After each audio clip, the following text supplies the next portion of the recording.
Praise Lord. കർത്താവിൻ്റെ പരിശുദ്ധമായ നാമം വാഴ്ത്തപ്പെടുമാറാകട്ടെ. വളരെ അനുഗ്രഹീതമായ ഈ ദിവസത്തിൻ്റെ പകലിനായി ഞാൻ കർത്താവിന് സ്തോത്രം ചെയ്യുകയാണ്. ഒരു പ്രാവശ്യം കൂടി ഈ പ്രാർത്ഥനാ കൂട്ടായ്മയോടുള്ള ബന്ധത്തിൽ ദൈവസന്നിധിയിൽ ഒരുമിച്ചായിരിക്കുവാൻ കർത്താവ് നൽകുന്ന മനോഹരവും വിലയേറിയതുമായ അവസരത്തിനായി ഞാൻ ദൈവത്തിന് സ്തോത്രം ചെയ്യുന്നു. ഈ പ്രാർത്ഥനയ്ക്ക് വേണ്ടി എന്നെ വീണ്ടും സ്വാഗതം ചെയ്ത കർത്താവിന്റെ ദാസൻ പാസ്റ്റർ സുനിൽ, അദ്ദേഹം എന്നെ പരിചയപ്പെടുത്തി. ഞങ്ങൾ ഒരുമിച്ച് വർഷങ്ങൾക്ക് മുമ്പ് ദൈവവചനം അഭ്യസിക്കുവാൻ കർത്താവ് അവസരം നൽകി. അന്നു മുതൽ ഇന്നുവരെയോളം ആ ദൈവസ്നേഹത്തോടുള്ള ബന്ധത്തിൽ തുടരുവാൻ കർത്താവ് നൽകിയ കൃപയ്ക്കായി ദൈവത്തിന് സ്തോത്രം ചെയ്യുകയാണ്. രാവിലെ സമയം ദൈവസന്നിധിയിലായിരിക്കുന്ന എല്ലാ പ്രിയപ്പെട്ടവരെയും കർത്താവ് അനുഗ്രഹിക്കുമാറാകട്ടെ എന്ന് പ്രാർത്ഥിക്കുന്നു. ഞാൻ കുറച്ച് ലേറ്റായി പോയി ഈ ജോയിൻ ചെയ്യാൻ, കാരണം ഉറങ്ങിപ്പോയതിൻ്റെ കാര്യം ഇന്നലെ രാത്രിയിൽ ഞാൻ ഉറങ്ങാൻ കിടന്നപ്പോൾ ഏകദേശം 3:30 രാത്രി സമയം കഴിഞ്ഞിരുന്നു. വെളുപ്പാങ്കലായപ്പോഴാണ് ഉറങ്ങാൻ കിടന്നത്. അപ്പോൾ അതുകൊണ്ട് തന്നെ ഇപ്പോൾ പാസ്റ്റർ ഫോൺ ചെയ്തില്ലായിരുന്നുവെങ്കിൽ രാവിലെ അറ്റൻഡ് ചെയ്യാൻ പറ്റില്ലായിരുന്നു. ബെല്ല് കേട്ടിട്ടാണ് ഉണർന്നത്. അപ്പം പ്രാർത്ഥനയിൽ താമസിച്ചു അറ്റൻഡ് ചെയ്യാൻ. അതുകൊണ്ട് ആദ്യം തന്നെ ക്ഷമാപണം ഞാൻ ചോദിക്കുകയാണ്. കർത്താവ് എല്ലാവരെയും അനുഗ്രഹിക്കുകയും സഹായിക്കുകയും ചെയ്യട്ടെ എന്ന് ദൈവസന്നിധിയിൽ ഞാൻ പ്രാർത്ഥിക്കുന്നു. ഇന്ന് ചുരുങ്ങിയ ചില നിമിഷങ്ങളുടെ ചിന്തയ്ക്ക് വേണ്ടി നമുക്ക് ദൈവത്തിൻ്റെ വചനത്തിൽ നിന്നും വിശുദ്ധ യോഹന്നാന്റെ സുവിശേഷം 12-ാം അധ്യായത്തിൽ നിന്നൊരു വേദഭാഗം ഒരുമിച്ച് പങ്കിടാം. യോഹന്നാന്റെ സുവിശേഷം 12-ാം അധ്യായം അതിൻ്റെ 24-ാമത്തെ വാക്യമാണ്. ആമേൻ ആമേൻ, ഞാൻ നിങ്ങളോട് പറയുന്നു, കോതമ്പ് മണി നിലത്ത് വീണ് ചാകുന്നില്ല എങ്കിൽ അത് തനിയെയിരിക്കും. ചത്തു എങ്കിലോ വളരെ വിളവുണ്ടാവും. തൻ്റെ ജീവനെ സ്നേഹിക്കുന്നവൻ അതിനെ കളയും. ഇഹലോകത്തിൽ തൻ്റെ ജീവനെ പകയ്ക്കുന്നവൻ അതിനെ നിത്യജീവനായി സൂക്ഷിക്കും. നമ്മളൊക്കെ ഒട്ടനവധി പ്രാവശ്യം കേട്ടിട്ടുള്ളതും വളരെ സുപരിചിതവുമായ ഒരു വേദഭാഗമാണ് ഇപ്പോൾ ഇവിടെ വായിച്ചു കേട്ടപ്പെട്ടത്. നമ്മുടെ കർത്താവായ യേശു ക്രിസ്തുവിന്റെ ശുശ്രൂഷയോടുള്ള ബന്ധത്തിൽ താൻ യാത്ര ചെയ്യുന്ന ആ അവസരത്തിൽ സംഭവിച്ച ഒരു വിഷയത്തെക്കുറിച്ചുള്ള വിവരണമാണ് ഇവിടെ കാണുവാൻ സാധിക്കുന്നത്. ജെറുസലേമിൽ ദൈവത്തിന്റെ ആരാധന നടക്കുന്ന, അല്ലെങ്കിൽ ദൈവത്തെ മഹത്വപ്പെടുത്തുവാൻ ധാരാളം ജനങ്ങൾ കൂടി വരാറുള്ള ഒരു പ്രധാനപ്പെട്ട ഉത്സവമാണ് ഇവിടുത്തെ പശ്ചാത്തല ഭാഗം. ഈ ഉത്സവത്തിന്റെ പ്രത്യേകത, വിദേശത്തു നിന്നൊക്കെയുള്ള ധാരാളം ആൾക്കാർ ഈ സമയങ്ങളിൽ അവിടെ ദൈവാലയത്തിൽ എത്താറുണ്ട്. യഹൂദന്മാരും യഹൂദ മതാനുസാരികളുമായിട്ടുള്ള ഒട്ടനവധി വ്യക്തികൾ ആ സമയത്ത് വരാറുണ്ട്. അങ്ങനെ ഗ്രീക്കുകാരായ ഒരു കൂട്ടം ആൾക്കാർ അവിടെ എത്തിയിട്ടുണ്ട്. ഗ്രീക്കുകാരായ ആൾക്കാർ യെരൂശലേമിൽ ദൈവത്തെ, അല്ലെങ്കിൽ ദൈവത്തിന്റെ ആലയത്തിൽ ആരാധനയ്ക്കോ അല്ലെങ്കിൽ ഈ ഉത്സവത്തിൽ പങ്കെടുക്കുവാനോ കൂടിയ സമയത്ത് അവർ കേട്ട പ്രധാനപ്പെട്ട ഒരു കാര്യമാണ് കർത്താവായ യേശു. യേശുവിനെ കുറിച്ച് സാധാരണ അങ്ങനെ കേൾക്കുവാനുള്ള സാധ്യത, അല്ലെങ്കിൽ ക്രിസ്തു അല്ലായിരിക്കണം അവിടുത്തെ ചർച്ചാ വിഷയം. യെരൂശലേമിൽ വരുമ്പോൾ യെരൂശലേമിലെ ആലയവും അവിടുത്തെ ചിട്ടവട്ടങ്ങളും ഉത്സവത്തോടുള്ള ബന്ധത്തിലുള്ള പല കാര്യങ്ങളുമാണ് ചർച്ച ചെയ്യപ്പെടുക. എന്നാൽ ഇക്കുറി യെരൂശലേമിലെ ഏറ്റവും വലിയ ചർച്ചാ വിഷയം ആലയമല്ല, ആരാധനയല്ല, ആൾക്കൂട്ടമല്ല, ചടങ്ങുകളല്ല. പകരം നസറേത്തിലെ തച്ചന്റെ മകനായ യേശുവാണ്. എന്താണ് ഇത്രയും ചർച്ച ചെയ്യുവാനുള്ള പ്രധാനപ്പെട്ട കാരണം? മുഖവുര കൂടാതെ എല്ലാവർക്കും അതിനെക്കുറിച്ച് കൃത്യമായിട്ട് അറിയാവുന്നൊരു വിഷയമാണ്. പറഞ്ഞു മനസ്സിലാക്കേണ്ട കാര്യങ്ങളില്ല.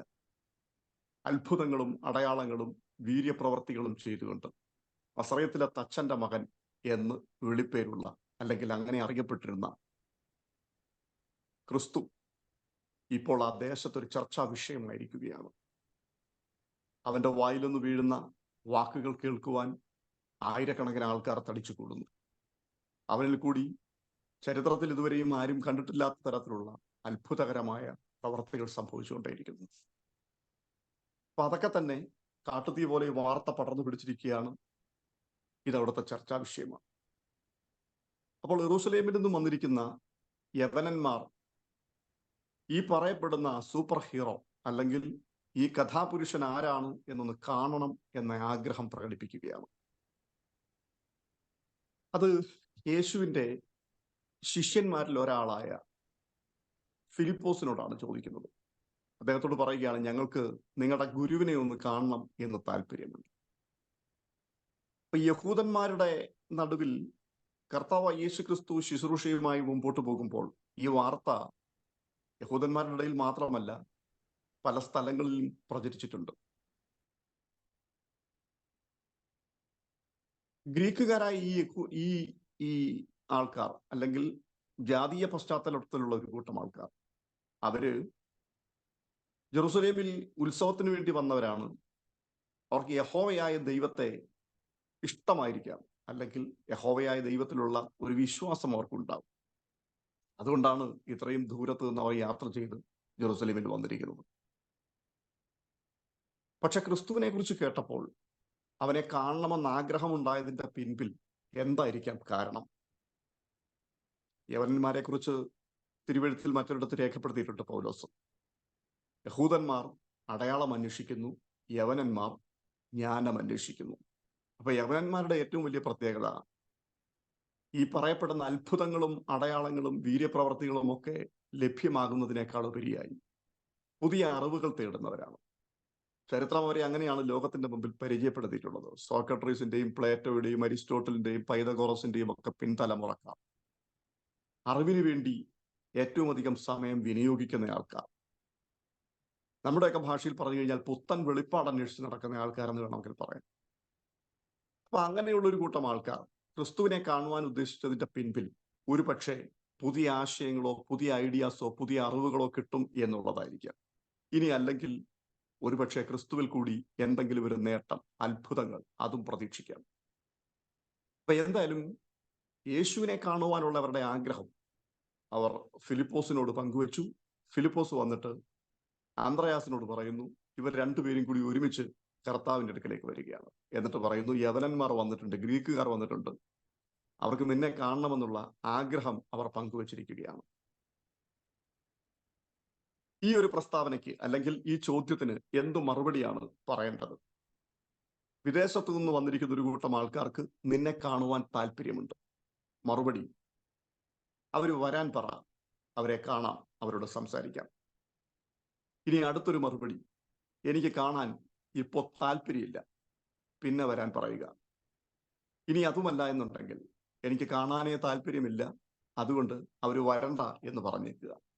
ഇങ്ങനെ 2-3 കാര്യങ്ങളാണ് സ്വാഭാവികമായിട്ടും ഇത്തരത്തിലുള്ളൊരു ചോദ്യത്തിന് മറുപടിയായി പറയേണ്ടത്. പക്ഷേ കർത്താവ് ഇത്തരത്തിലുള്ള മറുപടികൾ ഒന്നുമല്ല പറഞ്ഞത്, തികച്ചും വ്യത്യസ്തമായ ഒരു മറുപടിയാണ് പറഞ്ഞത്. ആ മറുപടി അതിന്റെ നമ്മൾ വായിച്ച വാക്യത്തിന്റെ തൊട്ട് മുകളിൽ കാണുവാൻ സാധിക്കുന്നു. അവിടെ രേഖപ്പെടുത്തിയിരിക്കുന്നത്, മനുഷ്യപുത്രൻ തേജസ്കരിക്കപ്പെടുവാനുള്ള നാഴിക വന്നിരിക്കുന്നുവെന്ന് അവരോട് പറഞ്ഞേക്കാൻ പറഞ്ഞു. ഈ അരി എത്രാന്ന് ചോദിക്കുമ്പോൾ പയർ 5 അഴി എന്ന് പറയുന്നത് പോലുള്ളൊരു മറുപടിയായി പോയത്. ഗ്രീക്കുകാർക്ക് നിന്നെ കാണുവാൻ താല്പര്യമുണ്ട് എന്നുള്ള ചോദ്യത്തിന്, വരട്ടെ എന്നുള്ള ചോദ്യത്തിന് യെസ് ഓർ നോ പറയേണ്ട ആള് ഇപ്പോൾ കൊടുത്തിരിക്കുന്ന മറുപടി ഇതാണ്, മനുഷ്യപുത്രൻ തേജസ്കരിക്കപ്പെടുവാനുള്ള നാഴിക വന്നിരിക്കുന്നു എന്ന് അവരോട് പറഞ്ഞേക്കാൻ. എന്തായിരിക്കാം ഇതിന്റെ അർത്ഥം? ഒരുപക്ഷെ സാധാരണക്കാരന് മനസ്സിലാകില്ലായിരിക്കും. എങ്കിലും ബൗദ്ധിക നിലവാരത്തിൽ കുറച്ചുകൂടി ഉയർന്നു നിൽക്കുന്ന ജ്ഞാനികളായ ഗ്രീക്കുകാർക്ക് വലിയ വളച്ചുകെട്ടില്ലാതെ ഈ കാര്യത്തിന്റെ അന്തസത്ത മനസ്സിലാക്കാൻ ചിലപ്പോൾ കഴിഞ്ഞേക്കാം. അതുകൊണ്ട് തന്നെയാകാം കർത്താവ് അങ്ങനെ ഒരു ഭാഷ അവിടെ പ്രയോഗിക്കുകയും ചെയ്തത്. ഇതിന്റെ അർത്ഥം എന്താണ്? മനുഷ്യപുത്രൻ തേജസ്കരിക്കപ്പെടുവാനുള്ള നാഴിക വന്നു എന്ന് പറഞ്ഞാൽ അവൻ മരിക്കുവാൻ പോകുന്നു, അടക്കപ്പെടുവാൻ പോകുന്നു, ഉയർത്തെഴുന്നേൽക്കുവാൻ പോകുന്നു എന്നുള്ളത് അവരോട് പറഞ്ഞേക്കുക. എന്ന് വെച്ചാൽ, ഞാൻ ഇപ്പോൾ ആയിരിക്കുന്നത് പരിമിതികൾ കൊണ്ട് നിറഞ്ഞ ഒരു സാധാരണ ശരീരത്തിലാണ്. നിങ്ങളെ ഏവരെയും പോലെ തന്നെയുള്ള വളരെ പരിമിതമായ ഒരു ശരീരത്തിനകത്ത് ഇപ്പോൾ ഞാൻ ആയിരിക്കുകയാണ്. അതുകൊണ്ട് തന്നെ എന്നെ കേൾക്കണമെങ്കിൽ, എന്നെ കാണണമെങ്കിൽ എൻ്റെ അരികിൽ വരണം. എന്നിൽ നിന്നും ഒരത്ഭുതം പ്രതീക്ഷിക്കുന്ന വ്യക്തി എൻ്റെ അടുക്കൽ വന്നേ പറ്റൂ, ഇല്ല എങ്കിൽ ഞാൻ അവരായിരിക്കുന്ന സ്ഥലത്ത് എത്തിയേ പറ്റൂ. പക്ഷേ തേജസ്കരിക്കപ്പെട്ടാൽ സംഭവിക്കുന്ന ഏറ്റവും വലിയ പ്രത്യേകത, നിങ്ങൾ എവിടെയാണോ ആയിരിക്കുന്നത് അവിടെ ആത്മാവായി എനിക്ക് വരുവാൻ കഴിയും.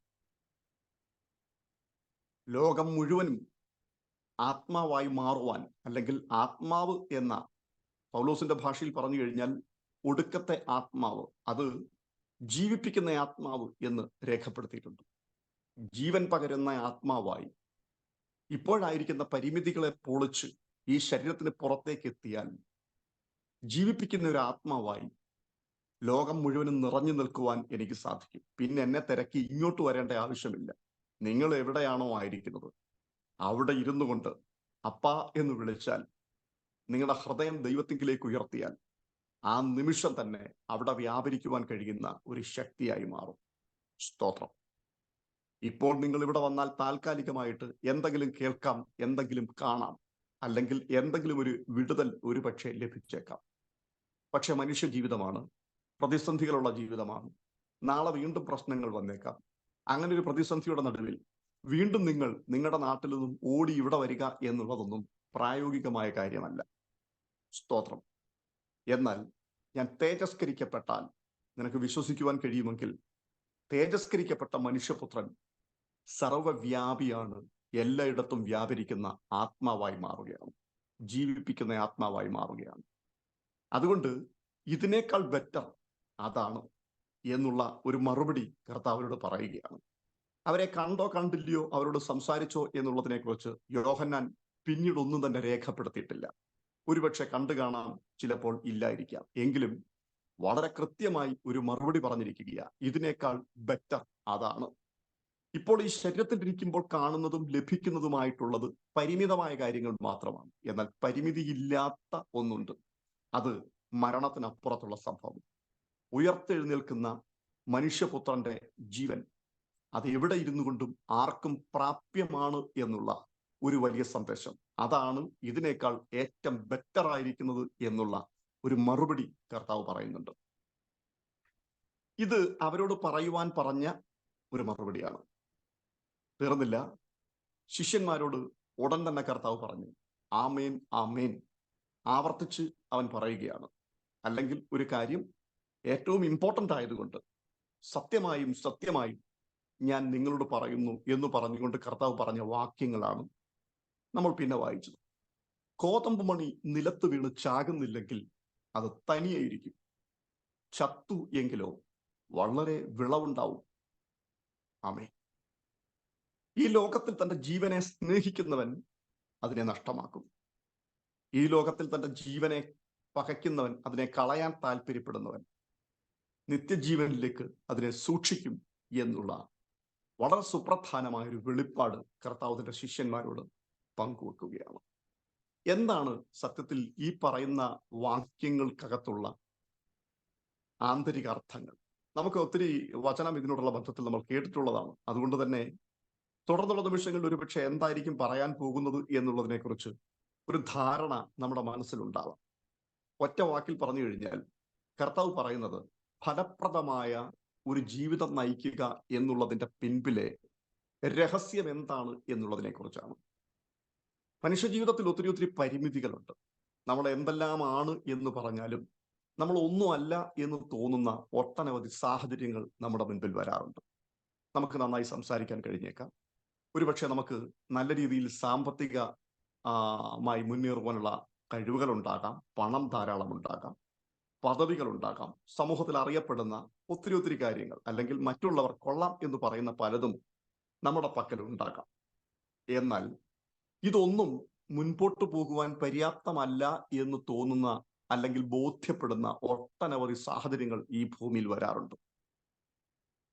കാശുകൊണ്ട് വാങ്ങാൻ പറ്റാത്തത്, കഴിവുകൊണ്ടും പദവി കൊണ്ടും നേടിയെടുക്കാൻ പറ്റാത്തത്, മനുഷ്യൻ ബലഹീനനും ദുർബലനും നിസ്സഹായനുമാണ് എന്ന് വളരെ കൃത്യമായി ബോധ്യപ്പെടുത്തുന്ന ഒട്ടനവധി അനുഭവങ്ങൾ എല്ലാ മനുഷ്യരുടെയും മുൻപിൽ വരാറുണ്ട്. എന്നാൽ ഈ പരിമിതികൾക്കെല്ലാം അപ്പുറത്ത് മറ്റൊരു മനുഷ്യനുണ്ട് എന്നുള്ളതും ആ മനുഷ്യൻ ജയാളിയാണ്, ആ മനുഷ്യൻ ഫലം കായ്ക്കേണ്ടവനാണെന്നും ആ ഫലം സമൂഹത്തിൽ വലിയ രൂപാന്തരങ്ങൾ സൃഷ്ടിക്കുവാൻ പര്യാപ്തമാണെന്നുമുള്ള ഒരു വലിയ ബോധ്യം ശിഷ്യന്മാരിലേക്ക് കർത്താവ് ഇഞ്ചക്ട് ചെയ്ത് കൊടുക്കുന്നതാണ് ഈ വാക്യത്തിൽ കൂടി നമുക്ക് കാണുവാൻ സാധിക്കുന്നത്. അതിനുവേണ്ടി കർത്താവ് ഉപയോഗിക്കുന്നത് ഒരു കോതമ്പിന്റെ വിത്തിനെ കുറിച്ചുള്ള ഉപമയാണ്. യേശു പറയുകയാണ്, കോതമ്പ് മണി നിലത്ത് വീണ് ചാവുക. തന്റെ മരണത്തോടുള്ള ബന്ധത്തിലാണ് കർത്താവ് ഇത് സംസാരിക്കുന്നത്. അപ്പോൾ മുൻപേ പറഞ്ഞ കാര്യം എന്താണ്? മനുഷ്യപുത്രൻ തേജസ്കരിക്കപ്പെടാൻ പോകുന്നു എന്നുള്ളതാണ്. തേജസ്കരിക്കപ്പെടണമെന്നെങ്കിൽ എന്ത് സംഭവിക്കണം? മരണം സംഭവിക്കണം. മരണം സംഭവിച്ചെങ്കിൽ മാത്രമേ ഉയർത്തെഴുന്നേൽപ്പ് ഉണ്ടാവുകയുള്ളൂ. അപ്പോൾ ക്രിസ്തു മരിക്കാൻ പോകുന്നു എന്ന് പറയുമ്പോൾ അത് ഭയങ്കര ബുദ്ധിമുട്ടുണ്ടാക്കുന്ന ഒരു കാര്യമാണ് ശിഷ്യന്മാരെ സംബന്ധിച്ച്. കാരണം അവർക്ക് മറ്റാരുമില്ല. ശിഷ്യന്മാരുടെ മുൻപിലുള്ള ആകെ മുതൽ കർത്താവായ യേശു മാത്രമാണ്. അവന്റെ അത്ഭുതങ്ങളും അവന്റെ വീര്യപ്രവർത്തികളും അവൻ ചെയ്യുന്ന മഹാപ്രഭാഷണങ്ങളും അവനോടൊപ്പം നടക്കുമ്പോൾ ലഭിക്കുന്ന ആ സമാധാനവും ആ സുരക്ഷിതത്വവും ഒക്കെ ശിഷ്യന്മാരെ സംബന്ധിച്ചിടത്തോളം ഇപ്പോൾ വളരെ പ്രയോജനപ്രദമാണ്, ഏറ്റവും പ്രധാനപ്പെട്ട കാര്യമാണ്. എന്നാൽ അവൻ മരിക്കുന്നു, അവൻ ഇല്ലാതെയാകുന്നു എന്ന് പറയുമ്പോൾ ഇപ്പോൾ തന്നെ ഒട്ടനവധി എതിർപ്പുകൾ ചുറ്റുപാടുകളിലുണ്ട്. പരീശന്മാരുടെ നടുവിൽ നിന്നും ഭയങ്കരമായ പ്രതിസന്ധികൾ സൃഷ്ടിക്കപ്പെട്ടുകൊണ്ടിരിക്കുകയാണ്. അങ്ങനെയുള്ളൊരു സാഹചര്യത്തിൽ ക്രിസ്തു ഒരു ദിവസം ഇല്ലാതെയാവുകയാണെന്നുണ്ടെങ്കിൽ അത് ശിഷ്യന്മാരെ സംബന്ധിച്ചിടത്തോളം ഉൾക്കൊള്ളാൻ പറ്റുന്ന ഒരു കാര്യമല്ല. അതുകൊണ്ട് തന്നെ മുൻപേ പറഞ്ഞ ആ പ്രസ്താവനയിൽ അവരുടെ മുഖം വാടിയിട്ടുണ്ടാകാൻ സാധ്യതയുണ്ട്. അതിനോടുള്ള ബന്ധത്തിലാണ് കർത്താവ് പറയുന്നത്, ഞാൻ നിങ്ങളോട് പറയുന്നു, മുഖമൊന്നും വാടേണ്ട ആവശ്യമില്ല. ഞാൻ ഇങ്ങനെ ഇരിക്കുകയാണെന്നുണ്ടെങ്കിൽ ഇങ്ങനെ ഇരുന്നു പോകത്തേ ഉള്ളൂ. എന്നാൽ ഞാൻ തകർക്കപ്പെട്ടാൽ, ഒരു കോതമ്പിന്റെ വിത്ത് താഴെ വീണ് പൊട്ടി മറ്റൊരു ശരീരം രൂപപ്പെടുന്നത് പോലെ മറ്റൊരു തലത്തിലേക്ക് ഞാൻ മാറ്റപ്പെട്ടാൽ, ഇപ്പോഴായിരിക്കുന്നതിനേക്കാൾ അപ്പുറത്ത് 10 മടങ്ങ് റിസൾട്ട് വെളിപ്പെടുന്ന ഒരാത്മിക ജീവിതം, റിയൽ സ്പിരിച്വാലിറ്റിയുടെ ലൈഫ് എന്താണ് എന്നുള്ളത് അവിടെയാണ് വെളിപ്പെടുവാൻ പോകുന്നത്. ഇപ്പോൾ വന്നിരിക്കുന്നത് ഒരു മഹാപുരുഷൻ. അയാൾ കൂടി എന്തൊക്കെയോ സംഭവിക്കുന്നു. കൊട്ടും മേളവും ആഘോഷവും ഒക്കെ ആയിട്ട് ഒരു കൂട്ടം ആൾക്കാർ ഡെയിലി ഇങ്ങനെ കൂടെ കൂടിക്കൊണ്ടേയിരിക്കുന്നു. ഇങ്ങനെയൊക്കെയാണ് ഇപ്പോഴത്തെ സംഭവം. എന്നാൽ ഞാൻ തേജസ്കരിക്കപ്പെട്ടാൽ വലിയ മാറ്റങ്ങൾ സംഭവിക്കാൻ പോവുകയാണ്. അപ്പൊ ഈ കോതമ്പ് മണി നിലത്ത് വീണ് ചാവുക എന്ന് പറയുമ്പോൾ കോതമ്പിന്റെ വിത്തിനെ നമുക്ക് സുപരിചിതമാണ്. നമ്മളൊക്കെ ഉപയോഗിച്ചിട്ടുള്ളത്, കണ്ടിട്ടുള്ളത്, അനുഭവിച്ചിട്ടുള്ളതാണ്. വിത്തിനെ സ്നേഹിക്കുന്ന ഒരു കർഷകന്റെ പ്രത്യേകത, അയാൾ ഒരിക്കലും അതിനെ പത്തായത്തിൽ സൂക്ഷിച്ചു വെക്കില്ല എന്നുള്ളതാണ്. കർഷകൻ എല്ലായ്പ്പോഴും വിത്ത് നിലത്തേക്ക് വലിച്ചെറിയുവാനാണ് താല്പര്യപ്പെടുന്നത്. വിത്തിനോട് അയാൾക്ക് ഭയങ്കരമായ ഇഷ്ടമാണ്. വിത്തിനോടുള്ള തന്റെ ആന്തരികമായിട്ടുള്ള ആ അഭിവാഞ്ചയെ, ഇഷ്ടത്തെ വെളിപ്പെടുത്തുന്നത് അതിനെ ചാകാൻ വിട്ടുകൊണ്ടാണ്. ഒരിക്കലും അത് ചാകരുത് എന്നാഗ്രഹിക്കുന്ന ഒരു കർഷകൻ വലിയ ദുരന്തമായി പര്യവസാനിക്കും. മുൻപോട്ട് പോകുവാൻ അയാൾക്ക് കുറച്ചു കഴിയുമ്പോൾ ബുദ്ധിമുട്ടായിട്ട് മാറും. അപ്പൊ ഈ വിത്ത് അയാൾ നിലത്തേക്ക് കൊണ്ട് നിറയുകയാണ്. ഒരു വിത്ത്, അതിനകത്തൊരു ജീവൻ വ്യാപരിക്കുന്നുണ്ട്.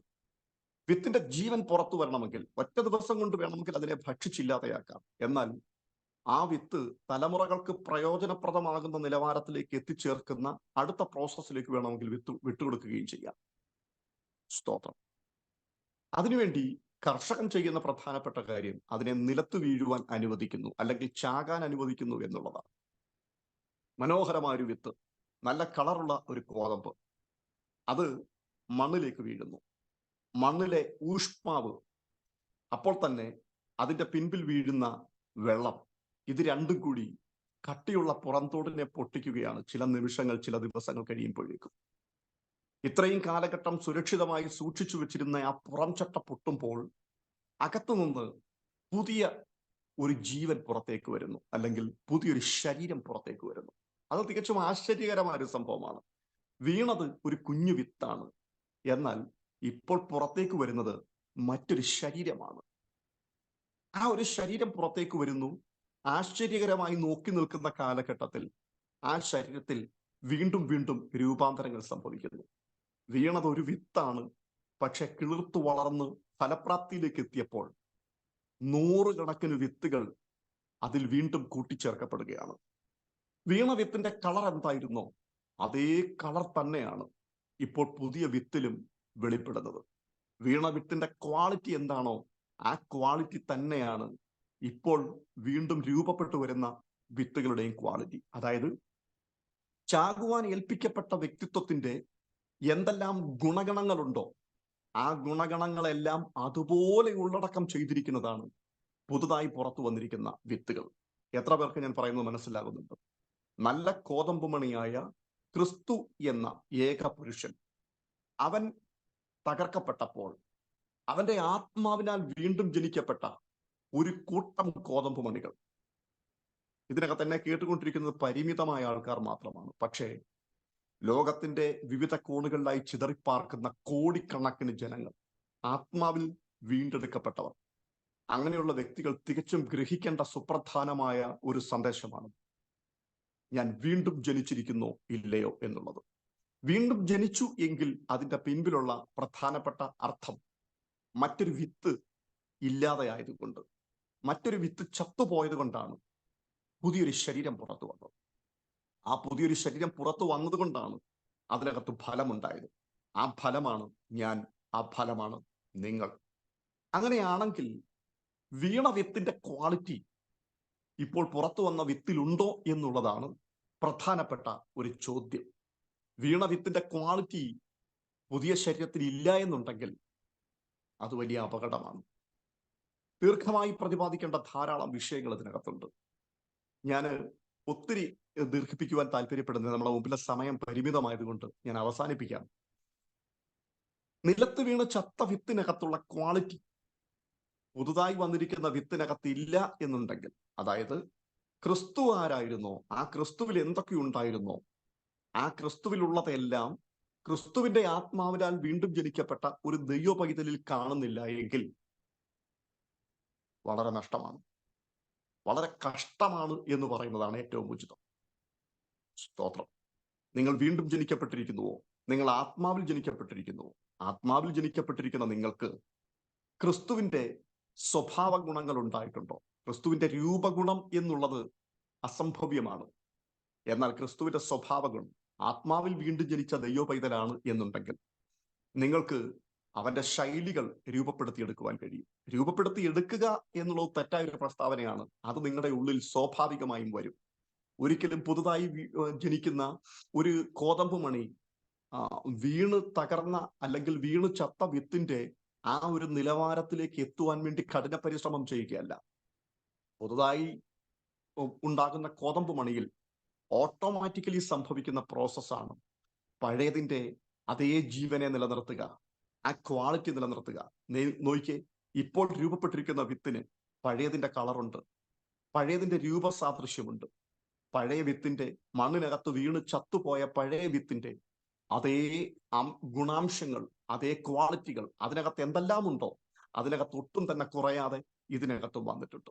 ഇത് ദൈവമക്കളായ നമ്മുടെ മുൻപിലുള്ള ഒരു വലിയ ചാലഞ്ചാണ്. ഞാൻ ഏതാത്മാവിനാലാണ് വീണ്ടും ജനിക്കപ്പെട്ടിരിക്കുന്നത്? ആ ആത്മാവിൽ ക്രിസ്തു മുമ്പ് ഈ ഭൂമിയിലായിരുന്നപ്പോൾ അവനിൽ ഉണ്ടായിരുന്നതൊക്കെ എന്നിലുണ്ടോ എന്നുള്ളതാണ്. അങ്ങനെ സംഭവിക്കുന്നില്ല എന്നൊരു തോന്നൽ വരികയാണെന്നുണ്ടെങ്കിൽ, നാടൻ ഭാഷയിൽ നമ്മൾ പറയാതെ ഉള്ളതുപോലെ പുഴുക്കുത്തു ബാധിച്ചിട്ടുണ്ട്, ക്വാളിറ്റി നഷ്ടപ്പെടുന്നത് എന്തൊക്കെയോ ഇടയ്ക്ക് കയറിയിട്ടുണ്ട് എന്നുള്ളതാണ് ഏറ്റവും പ്രധാനപ്പെട്ട ഒരു ദൂത്. ഈ രാത്രിയിൽ അങ്ങനെ തോന്നുന്നുണ്ടെങ്കിൽ മടങ്ങിപ്പോകുവാനുള്ള ഒരവസരം കൂടി ദൈവം നമുക്ക് നൽകുകയാണ്. സ്തോത്രം. അപ്പോൾ തുടർന്ന് താഴേക്കുള്ള വാക്യങ്ങൾ, ആ വാക്യങ്ങളൊക്കെ വായിക്കുകയാണെന്നുണ്ടെങ്കിൽ ഒത്തിരി കാര്യങ്ങൾ അതിൽ കൂടി നമ്മോട് പരിശുദ്ധാത്മാവ് സംസാരിക്കുന്നുണ്ട്. നേരെ നമ്മുടെ മുൻപിൽ ഇല്ലാത്തത് കൊണ്ട് ഞാൻ അവിടേക്കൊന്നും ഇറങ്ങിപ്പോകുവാൻ വേണ്ടി ആഗ്രഹിക്കുന്നില്ല. ഇവിടെ കർത്താവ് പങ്കുവെക്കുന്ന സന്ദേശം ഇതാണ്: ക്വാളിറ്റി വെളിപ്പെടണമെന്നുണ്ടെങ്കിൽ, ജീവൻ വെളിപ്പെടണമെന്നുണ്ടെങ്കിൽ മരണം സംഭവിക്കണം. മരണം സംഭവിക്കണമെങ്കിൽ മരണത്തിന് വേണ്ടി സ്വമേധയ ഏൽപ്പിക്കപ്പെടണം. ഇവിടെ ഈ ലോകം നമ്മെ പഠിപ്പിക്കുന്ന ഒരു കാര്യമുണ്ട്: മരിക്കണ്ട, ഇങ്ങനെ ഇരിക്കുന്നതാണ് നല്ലത്. നഷ്ടപ്പെടാതിരിക്കുക, മാക്സിമം സ്കോർ ചെയ്യുവാൻ വേണ്ടി ആഗ്രഹിക്കുക, എന്തെല്ലാം നേടാൻ പറ്റുമോ അതെല്ലാം നേടിയെടുക്കുക. ലോക മനുഷ്യൻ നേട്ടങ്ങൾ കൊയ്യുവാൻ വേണ്ടി കഠിനാധ്വാനം ചെയ്യുന്നു. രക്ഷിക്കപ്പെട്ട പല വ്യക്തികളും നേട്ടങ്ങൾ കൊയ്യാൻ വേണ്ടി പ്രാർത്ഥിക്കുന്നു, ഉപവസിക്കുന്നു. എന്നുള്ളതിനപ്പുറത്ത് എന്താണ് പ്രത്യേകത? ലക്ഷ്യങ്ങളെല്ലാം ഒരുപോലെ തന്നെയാണ്. നേട്ടമുണ്ടാക്കുക, പണമുണ്ടാക്കുക, സമ്മതനായിരിക്കുക, അധികാരം നേടിയെടുക്കുക. അങ്ങനെ ഈ ലോകത്തിൽ വെച്ച് മനോഹരമായ ഒരു ജീവിതത്തിന് വേണ്ടിയാണ് ഇവിടെ എല്ലാവരും പ്രാർത്ഥിച്ചുകൊണ്ടേയിരിക്കുന്നത്. എന്നാൽ കർത്താവ് പങ്കുവെക്കുന്ന സുവിശേഷത്തിലെ ഏറ്റവും വലിയ പ്രത്യേകത മരണത്തിന് വേണ്ടി ഏൽപ്പിച്ചു കൊടുക്കുക എന്നുള്ളതാണ്. വീണുടയുവാൻ വേണ്ടി തയ്യാറാവുക. മരണം എന്നിവിടെ ഉദ്ദേശിക്കുന്നത് നമ്മുടെ തലയും പെരുവിരലും കൂട്ടിക്കെട്ടി മൂക്കിൽ പഞ്ഞി വെച്ച് അവസാനം കൊണ്ടുവന്ന് പെട്ടിക്കകത്താക്കി അടക്കുന്ന പരിപാടിയെക്കുറിച്ച് അല്ലെന്ന് നമുക്ക് വ്യക്തമായിട്ട് അറിയാം. കർത്താവ് പറഞ്ഞത് ഈ ലോകത്തിൽ തന്നെ ഒരു മരിച്ച മനുഷ്യനായി മാറുവാൻ എപ്പോഴാണ് സമർപ്പിക്കപ്പെടുന്നത്, അല്ലെങ്കിൽ ഈ പുറമേയുള്ള പുറംചട്ട പൊട്ടുന്നത് എപ്പോഴാണ്, ആ സമയത്താണ് ജീവിതത്തിൽ അത്ഭുതം സംഭവിക്കുന്നത്. ഈ 12-ാം അധ്യായത്തിന്റെ തുടക്കം വായിച്ചു വരുമ്പോൾ തന്നെ ഇതിനോട് സദൃശ്യമായ മറ്റൊരു കാര്യം കൂടെ അവിടെ കാണുവാൻ സാധിക്കുന്നുണ്ട്. ബഥാന്യയിലെ ലാസറിന്റെ വീട്ടിൽ കർത്താവായ യേശുക്രിസ്തു ചെല്ലുന്ന സമയത്ത് ലാസറിന്റെ പെങ്ങളായ മറിയ കർത്താവിന്റെ തലയിൽ സ്വച്ഛജടമാംസി തൈലം ഒഴിച്ച് അവനെ അഭിഷേകം ചെയ്യുന്നതിനെ കുറിച്ചുള്ള ഒരു വർണ്ണന കാണുവാൻ സാധിക്കുന്നുണ്ട്. സത്യത്തിൽ അതൊക്കെ ആഴത്തിൽ വിചിന്തനം ചെയ്യണമെങ്കിൽ മണിക്കൂറുകൾ ഒത്തിരി നമ്മുടെ മുൻപിൽ ആവശ്യമാണ്. എന്താണ് അവിടെ സംഭവിക്കുന്നത്? ഏകദേശം 400 റാത്തൽ തൂക്കം വരുന്ന സ്വച്ഛജടമാംസി തൈലം 400 വെള്ളിക്കാശിന് വാങ്ങിച്ചു എന്നാ പറയാം. 400 വെള്ളിക്കാശിന് വാങ്ങിച്ച സ്വച്ഛജടമാംസി തൈലം. ഈ സ്വച്ഛജടമാംസി തൈലം എന്നൊക്കെ പറയുന്ന സാധനം സാധാരണക്കാരൻ ഉപയോഗിക്കുന്നതല്ല. ഇതൊക്കെ പ്രഭുക്കന്മാരും രാജകുടുംബത്തിൽപ്പെട്ടവരുമൊക്കെ ഏറ്റവും വിശേഷപ്പെട്ട ദിവസങ്ങളിൽ മാത്രം ഉപയോഗിക്കുന്ന, വിവാഹങ്ങൾ പോലെയുള്ള അഭിഷേകം, രാജകീയ അഭിഷേകങ്ങളൊക്കെ നടക്കുന്ന സമയങ്ങളിലൊക്കെ ഉപയോഗിക്കുന്ന ഏറ്റവും വിലപിടിപ്പുള്ള ഒരു സംഭവം. ബൈബിൾ രേഖപ്പെടുത്തിയിരിക്കുന്ന മറ്റൊരു പ്രസ്താവന മറ്റൊരിടത്ത് കൊടുത്തിരിക്കുന്നത് വെൺകൽ ഭരണിക്കകത്തായിരുന്നു സൂക്ഷിച്ചിരുന്നത്. മറിയ യേശുവിനെ കണ്ടുകൊണ്ട് വെൺകൽ ഭരണി ഉടച്ച് കണ്ണുനീര് കൊണ്ട് അവന്റെ കാല് കഴുകി തലമുടി കൊണ്ട് അവന്റെ പാദം തുടച്ചതിന് ശേഷം വെൺകൽ ഭരണി ഉടച്ച് ഈ പരിമള തൈലം അവന്റെ കാലിൽ പൂശി എന്നാണ് രേഖപ്പെടുത്തിയിരിക്കുന്നത്. ഇത് ഭയങ്കരമായ ഒരു ആന്തരിക അർത്ഥത്തിലേക്കും ഒരു ആത്മിക സന്ദേശത്തിലേക്കൊക്കെ ഇറങ്ങിപ്പോകുവാൻ നമ്മെ പ്രേരിപ്പിക്കുന്ന ഒരു ഘടകമാണ്. എന്താണ് ഇവിടെ പറയുന്നത്? വളരെയധികം മൂല്യമുള്ളൊരു സംഭവം ഈ ഭരണിക്കകത്തുണ്ട്. ഭരണിയാണ് മറ്റു പല മനുഷ്യരും കാണുന്ന സംഭവം. ഭരണി വെൺകൽ ഭരണിയാണ്. വലിയ മൂല്യമുള്ളതെന്ന് തോന്നുന്നതാണ് ഈ ഭരണി. ദീർഘകാലഘട്ടം ഈ ഭരണി ഉപയോഗപ്രദമാണ്.